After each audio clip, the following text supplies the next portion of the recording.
doesn't seem this long, but it is just over a year ago now that a quick-thinking sound engineer in a TV studio leapt into action to save the life of football legend Glenn Hoddle. Former England and Spurs star had just suddenly collapsed, no warning at all, when he suffered a major cardiac arrest in a TV studio on his actual 61st birthday. Now, despite the fact that his heart stopped beating for a whole minute, trained first aider Simon Daniels was able to save his life by performing CPR until the paramedics arrived. And you don't normally... You've spoken about this separately, you've won an award, but you haven't actually spoken together. Welcome to both of you, Glenn and Simon. And you're now great friends, aren't you?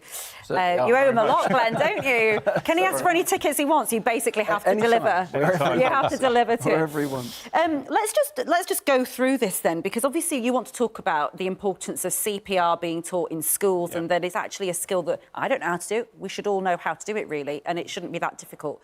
But let's just go back to what happened on that day. So you're in a TV studio similar to this or something, and you're feeling what? I felt OK, actually. It was my 61st birthday, and that's what was so frightening for me and the family, is that it was like a normal day.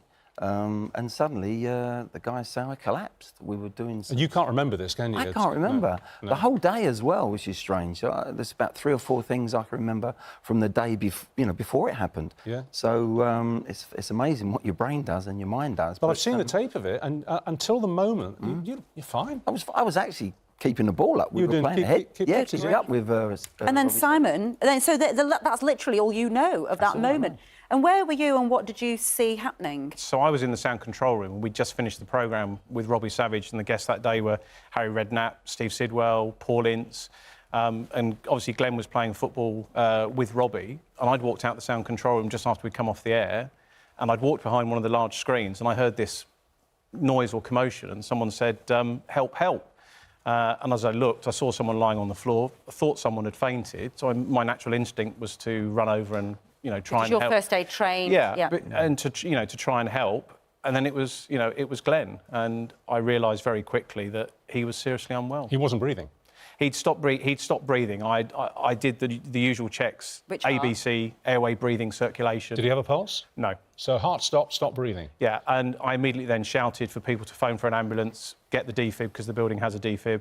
And then I immediately started doing CPR. Now you say CPR, and we toss those initials off. It's hard work. Yeah. I mean, it's a major workout, actually, doing CPR on somebody, isn't it?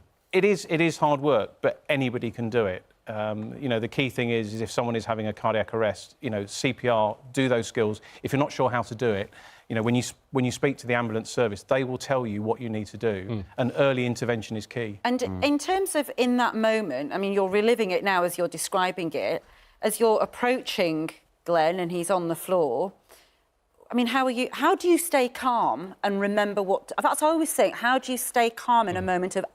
Because everybody must have been in sheer panic. Everyone was in a lot of shock. You've got a studio like this full of crew, and they've just seen Glenn Probably your collapse. crew a bit brighter than this lot.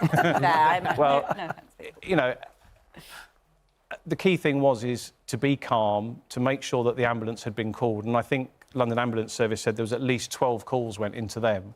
And to get the defib coming, because you need the defibrillator. But you did it for a long time. Now, one of our 8.5 minutes. Which apparently is an enormous... It doesn't sound like a lot, but it's a very, very long time to do. And what you're physically on top of Glenn's chest, are you? Doing the chest compressions, You're compressing his heart, basically. You're squeezing his heart. You've got to get the heart going. To get the blood around the body and into the brain. I think the sign of a good CPR is how many ribs you break. How many? And he broke 7, so he did a good job. He did a good job. They do say that you're not doing it properly unless you crack a few ribs. Yeah, true. So, I mean, I've now got on my CV that I broke Glenn Hoddle's ribs. Hoddle's ribs. This is incredible. I mean, and I suppose, Glenn, for you, had Simon not been on duty that day? Well, I wouldn't be sitting here now. You wouldn't be here. It's as simple as that. I have to say, I wish you'd been in my family house many, many years ago, and my father came home for his lunch and collapsed with a heart attack.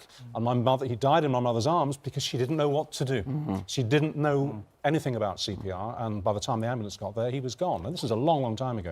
But had she known... Yeah, I think that's why it's important as well. We're coming on today, but it's about getting into schools, and I think the government are changing this in September. Yeah. In 2020, now September coming up, they're going to change it so that you come out of school and everyone knows how to do CPR. Now, when you're young, you can remember.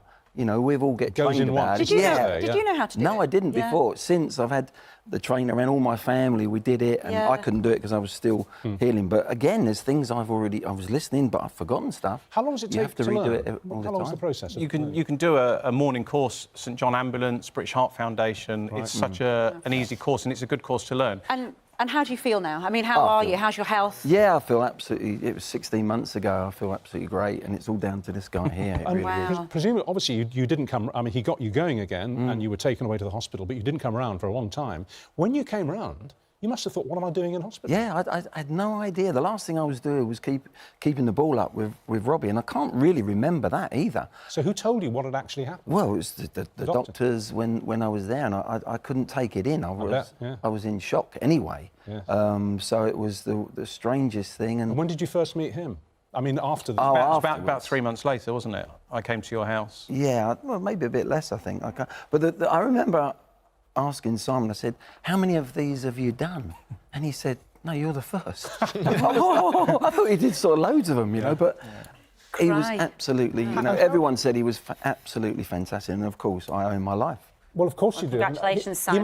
must to you. He must be like your guardian angel. Oh, without a doubt. Yeah, He's, yeah. You know, we're going to be friends for life, obviously. I would like but- to say, I mean, obviously I did CPR on Glenn, but there was a lot of other people involved. There was, you know, the crew at BT, the London Ambulance Service, the police, Yeah. But the key is, of hospitals. course, had you not been there and nobody else No, been that's CPR trained, Yeah. this could have been a very different Yeah. story. And I suppose that's the ultimate point, isn't it? That you would want to get and it could be CPR anybody. It could be your skills. Good. neighbour, it could be at school, it could be at work. Yeah. Personal pledge, I'm going to get it done. Well done. If not this week, next week.